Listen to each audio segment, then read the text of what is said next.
think about it, are the stories of individuals surviving some ordeal or attaining a goal. Apollo 13 stressed cooperation. It was refreshing and exciting and exceedingly well made as commercial entertainment with a whole different attitude about the activities you were seeing on screen. I agree with you, Gene. In fact, it was number 6 on my list, and I thought it was an amazingly good film, combining some very interesting and complex scientific and space information with a edge-of-your-seat type thriller. Okay, now for a title from my list, and my number 9 selection is Carrington, the story of an unusual but lifelong love affair between two early 20th century British eccentrics, the writer Lytton Strachey and the artist Dora Carrington. He was a homosexual, she was for many years a virgin, and although they took other lovers during their lifetimes, in their hearts they remained faithful to one another. If you were to kiss me again, I don't think I'd mind at all. You know, it's a strange thing, but I'd rather like to. That's Jonathan Pryce as Lytton Strachey and Emma Thompson as Dora Carrington. This is one of Thompson's great performances. It matches her work in The Remains of the Day, another film about a woman in love with a man who is in many ways unavailable to her. Carrington, it's a very good film. It is, Roger. It was on my runners-up list and high on the runners-up list. I think it's terrific. First of all, I love, and we've always wanted to see in the movies, more intelligent people. You know, it's exciting when intelligent people are in love with each other, when their relationship is difficult, because they're going to say more sparky kinds of things. And for all the dialogue in this picture, I think these two actors really work very well silently and with their eyes with each other. I was always watching them watch each other. I've seen it twice, and I like it. One thing about the movies try to teach us is people fall in love through some kind of a biochemical or psychic process, and then because they're in love, they're supposed to spend the rest of their lives together. Yeah. What this movie encourages audience to do is to ask, what really does take place between a man and a woman that makes it worth spending time with each other, apart from that immediate rush of sensation? It's a very fine film. Coming up next, more selections from our top 10 as we move up our lists. Continuing our annual show on the 10 best films of the year, number 8 on my list is My Family, also known as Mi Familia, the extraordinary epic about 3 generations in the life of a Mexican-American family in Los Angeles. The first member of the Sanchez family settled in Los Angeles while California was still a part of Mexico. He settled the plot of land in East L.A. where the Sanchez house continues to grow as home to later generations. And here's a humorous scene where Jimmy Smits plays a man deeply wounded by life who was convinced by his sister, an ex-nun played by Constance Marie, to marry a political refugee. Look, all I'm asking you to do is put your name on a piece of paper and save a girl's life. That's all. You're talking about marriage. I don't even know this girl. Who cares? Look, all you gotta do is put your name on a piece of paper. Excuse me, have some respect here. Too many Latino films are about action or violence. This one was about love, tradition, music, ceremony, and the way that both the strengths and the weaknesses of the family get handed down through the generations.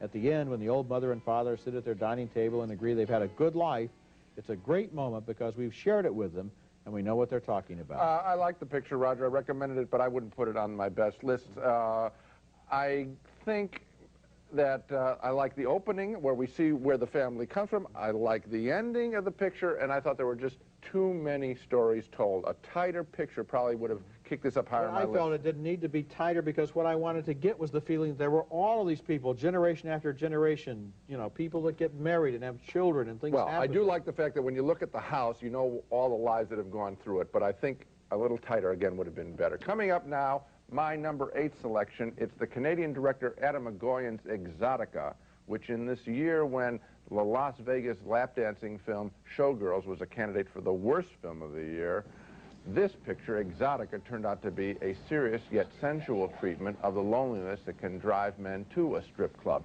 Mia Kirshner plays a stripper who gives private dances for a mysterious repeat customer, played by Bruce Greenwood, and his story is full of undying pain. What do you know about me?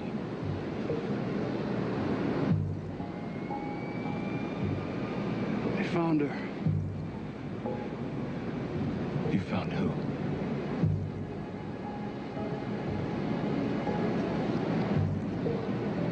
Your little girl.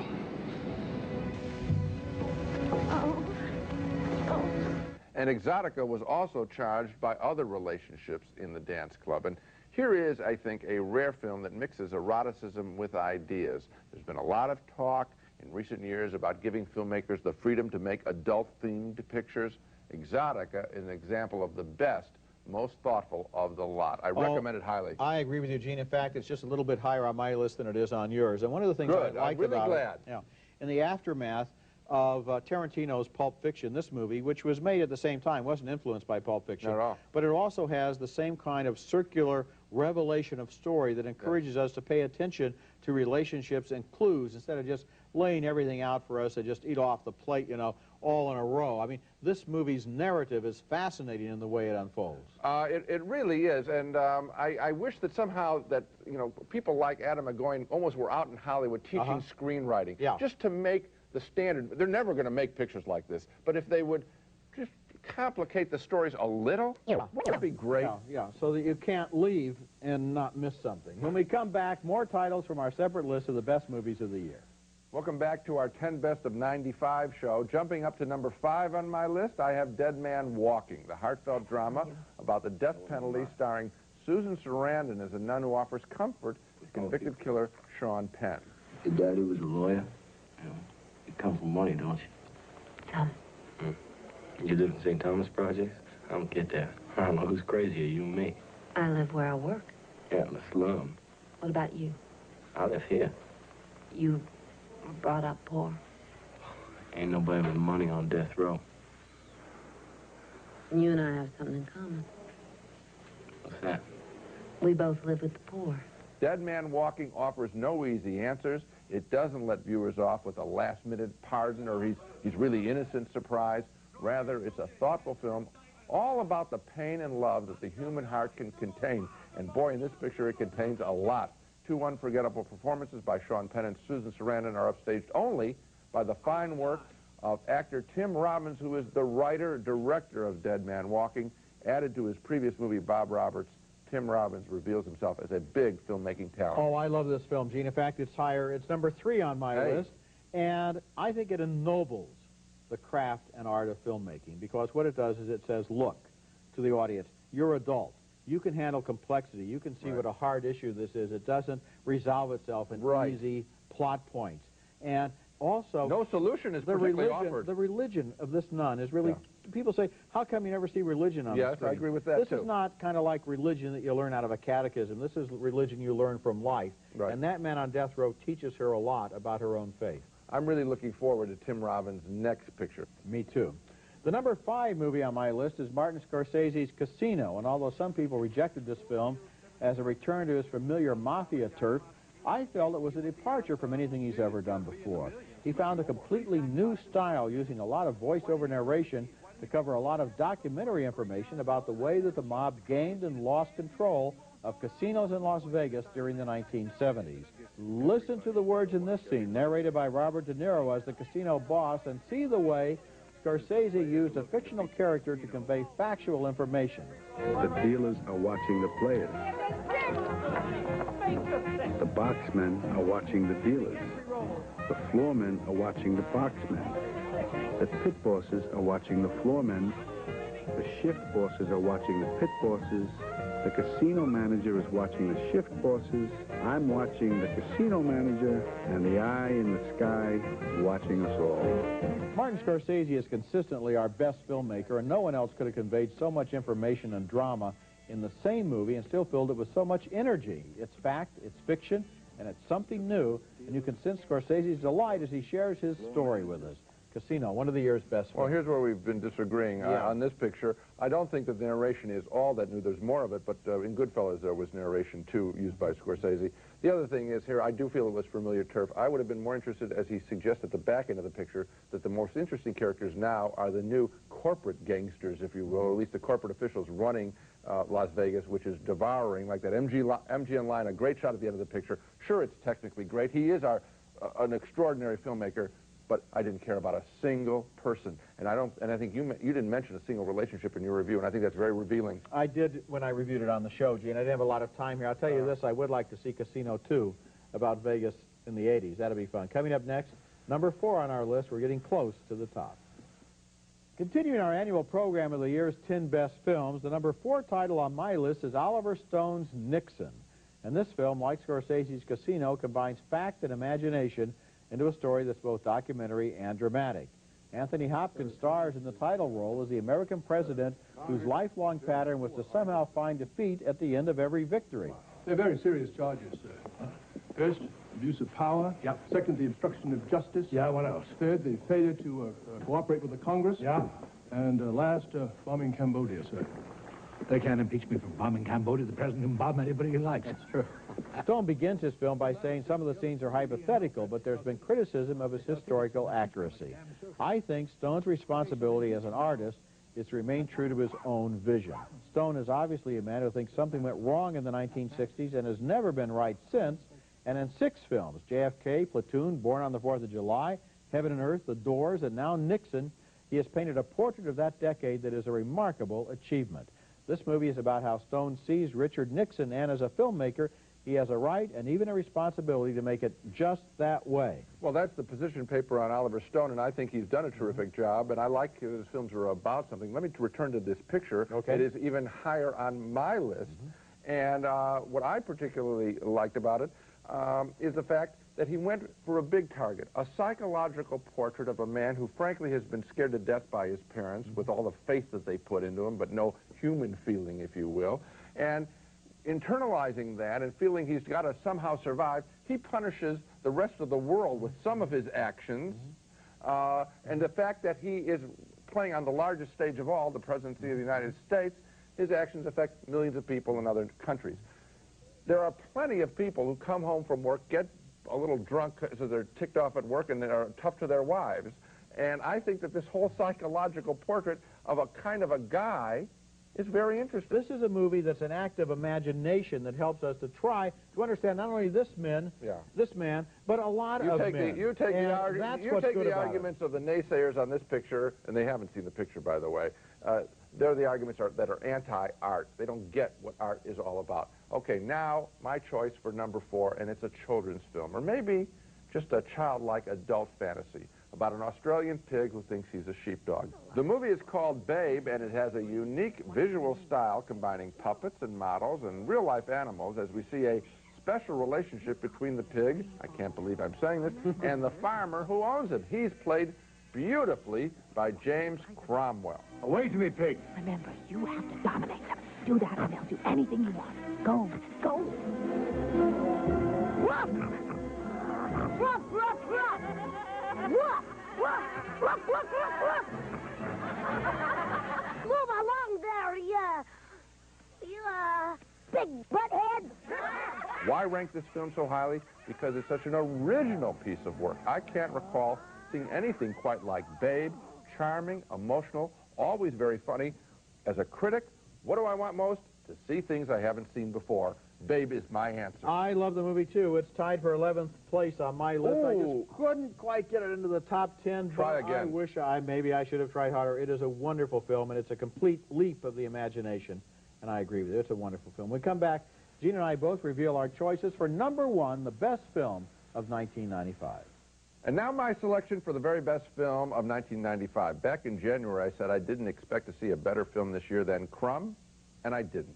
Crumb, directed by Terry Zwigoff, is a brilliant, courageous documentary about underground cartoonist Robert Crumb, who created Fritz the Cat and also Mr. Natural. Keep on trucking. He admits that his artistic impulse for many of his comics was revenge against girls who considered him worthless. And here it shows all these girls talking about how one of their friends got a date with Scotch and how envious they all are, and this is how I felt about it.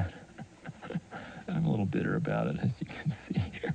And I show here how I thought that most of the teenage boys are very cruel and aggressive and everything like that, and if girls would see that I was more kind and sensitive, they would like me more, and they were kind of impressed by the fact that I could draw, but I couldn't understand why they liked these cruel, aggressive guys and not me, because I was more kind and sensitive and everything, more like them. I was more like them. I didn't realize that they didn't want you to be like them, basically. What further distinguishes Crumb is that it goes on to include an investigation of his family, including Robert's strange 2 brothers, who also suffer from a repressive upbringing.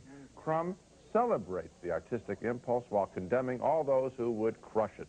By the way, Crumb is the 4th documentary in just 10 years to take the top spot on my annual year's best list. And I think it's because the quality of most fiction films that we get is so lousy. I understand that. I understand it. Crumb is number 2 on my list. Good for you. I think it's a great film, and I think that the amazing thing about it is it shows how art really saved this man's life. Yes. You can easily see how he would be upstairs in the bedroom with his nutty brother if he hadn't been able to take pen to paper and get rid of some of this stuff that was eating away at him. It is an amazing film. I really think it's a good choice. My choice is the year's best film. Number 1 is Leaving Las Vegas. The movie stars Nicolas Cage as a Los Angeles man who has lost his family, his job, and his house, and goes to Las Vegas with the intention of drinking himself to death. Elizabeth Shue plays a hooker who meets him and finds herself violating her policy of never getting personal with clients. Somehow, they touch each other's hearts. We both know I'm a drunk. And I know you're a hooker. I hope you understand that I'm a person who is totally at ease with this, which is not to say that I'm indifferent or I don't care. I do. It simply means I trust and accept your judgment. I've talked before about the operatic reach of this film and about how director Mike Figgis used a 16mm camera to free himself from studios that would have second-guessed him on a bigger budget picture, and about the strength of those 2 extraordinary performances by Nicolas Cage and Elizabeth Shue. But what makes it the best film of the year is that it goes for broke. It takes what looks like an impossible story, it commits to it, it's not afraid of pain and despair, it never compromises. It's not only a great film, it's a brave film. Well, you know, it's funny that we use the word brave and courageous to describe our top picks, because we know the pressures against telling a story flat out without getting it soft at the end and warm and happy. When I think of this picture, I think of a scene between the 2 of them, and it's an extended one, out by the pool. It's late in the picture. The stakes are very high. It is life and death. It's survival. There's love being played out there. If you want to see a beautiful piece of acting, if our people want to nominate, if Academy members are listening, they want to nominate something great, look at that scene in Leaving Las Vegas. You know, Gene, it's a beautiful picture. Over the last month, I've recommended it to people who have said, oh, I heard it was depressing. Yeah. And my answer is always, no great movie is depressing. All bad movies This picture will change your mood. That's what good pictures do. Now, Gene and I are going to each read our full personal list of the year's best films. Number 10 on my list, the gloriously romantic A Walk in the Clouds by Alfonso Arau, the man who directed Like Water for Chocolate, and told the love story of a young GI and a girl in trouble. Number 9, Christopher Hampton's Carrington. Number 8, My Family by Gregory Nava and Anna Thomas. Number 7 on my list, Adam Agoyan's Exotica. Number 6, Ron Howard's Apollo 13. Number 5, Martin Scorsese's Casino. Number 4, by Oliver Stone, Nixon. Number 3, Tim Robbins' Dead Man Walking. Number 2, by Terry Zwigoff, Crumb. And number 1 on my list, the best film of the year, Leaving Las Vegas. Okay, now to recap my top 10. Number 10, Claude Lelouch's risky job of reworking Les Misérables into a World War II story. Number 9, Ron Howard's Apollo 13. 8, Adam Agoyan's adult Exotica. 7, Rob Reiner's The American President with a resplendent Annette Bening. Number 6, Leaving Las Vegas. Number 5, Tim Robbins' death row piece, Dead Man Walking. Number 4, Chris Noonan's fantasy called Babe. Number 3, Oliver Stone's Nixon. Number 2, John Lasseter's Toy Story. Talk about a piece of work for a director. And number 1, my favorite film of 1995, Terry Zwigoff's Crumb. That's it for this special show. Next week we'll be back with the flip side of the coin, the very worst movies of 1995, the movies we'll forever hate for stealing 2 precious hours out of our lives. The worst of 95 next week, and until then, the balcony is closed.